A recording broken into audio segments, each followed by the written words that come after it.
Assalamualaikum warahmatullahi wabarakatuh. Saya Mu'alifatur Rahmah dari kelas D3 PKMI IAIN Jember.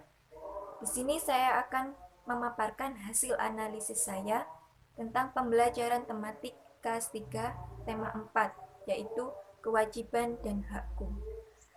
Pada tema 4 ini meliputi materi kewajiban dan hakku di rumah, kewajiban dan hakku di sekolah, kewajiban dan hakku dalam bertetangga, dan kewajiban dan hakku sebagai warga negara. Analisis saya yang pertama yaitu tentang kesesuaian tema dengan materi ajar. Menurut saya, materi pada tema 4 ini sudah sesuai dengan temanya, karena isi materinya itu mencakup tentang hak dan kewajiban peserta didik sebagai anggota keluarga, warga sekolah, dan sebagai anggota masyarakat. Dengan demikian, mereka akan menghargai hak dan kewajiban mereka sebagai wujud rasa syukur kepada Tuhan Yang Maha Esa dalam kehidupan sehari-hari mereka. Kemudian yang kedua, tentang kendala dalam pengaplikasian tema. Dalam tema 4 ini meliputi mata pelajaran PPKN, Bahasa Indonesia, Matematika, PJOK, dan SBDP. Setiap peserta didik pasti memiliki kemampuan yang berbeda-beda. Ada peserta didik yang pandai dalam berbicara, bercerita, tapi mereka lemah dalam berhitung, ataupun sebaliknya. Sehingga guru itu harus berusaha mencari strategi yang tepat sesuai dengan kondisi peserta didik. Kemudian, waktu pembelajaran yang terbatas. Hal ini dapat mengakibatkan tidak tersampaikannya materi secara luas. Apabila terdapat peserta didik yang masih belum paham dengan materi yang disampaikan, sehingga guru menjelaskan kembali materi tersebut. Seperti pada subtema 4, siswa itu dituntut untuk bercerita, memberikan tanggapan dan saran suatu masalah, dan memahami masalah pembagian. Kan terdapat siswa yang terkadang lemah dalam berhitung. Nah, siswa tersebut akan kesulitan untuk mencerna materi tersebut, sehingga guru akan menjelaskan kembali materi yang tidak dipahami oleh siswa. Nah, itu dapat mengakibatkan tidak tersampaikannya materi secara luas. Kemudian pemilihan media pembelajaran.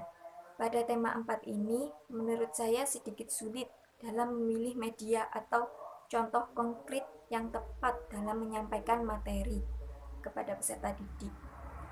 Karena pada tema 4 ini lebih cenderung pada nilai pendidikan karakter.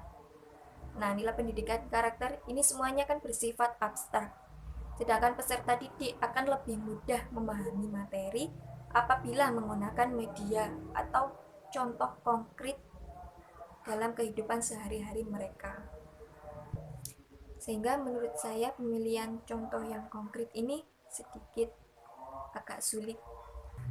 Analisis yang ketiga yaitu tentang kesesuaian tema dengan kondisi psikologis siswa. Tema 4 ini sebenarnya sangat layak digunakan dalam pembelajaran. Hanya saja terdapat beberapa bagian penyampaian nilai pendidikan karakter yang tidak sesuai dengan perkembangan kognitif moral anak usia SD. Nilai pendidikan karakter seperti tanggung jawab, disiplin, toleransi, cinta tanah air, dan peduli sosial itu semua bersifat abstrak. Sedangkan tingkat berpikir mereka adalah bersifat konkret. Untuk yang terakhir yaitu tentang rekomendasi perbaikan tema. Pembelajaran tematik kelas 3 tema 4 ini sangat layak digunakan dalam pembelajaran. Semua nilai pendidikan karakter muncul dalam tema ini, seperti karakter yang berkaitan dengan Tuhan, diri sendiri, sesama manusia, lingkungan, dan kebangsaan. Namun, terdapat karakter yang tidak muncul dalam tema ini, yaitu tentang kejujuran. Contohnya, seperti jujur dalam mengerjakan soal, tidak mencontek, dan jujur dalam berbicara maupun jujur dalam segala hal. Sehingga akan lebih baiknya karakter kejujuran ini juga dimasukkan dalam tema 4 ini. Kemudian dalam tema 4 ini juga lebih cenderung pada nilai pendidikan karakter yang bersifat abstrak. Oleh karena itu, cara yang tepat untuk menyampaikan kepada peserta didik ialah menghadirkan contoh tokoh-tokoh yang konkret sesuai dengan usia anak SD. Demikian analisis yang dapat saya sampaikan. Kurang lebihnya saya mohon maaf. Sekian, wassalamualaikum warahmatullahi wabarakatuh.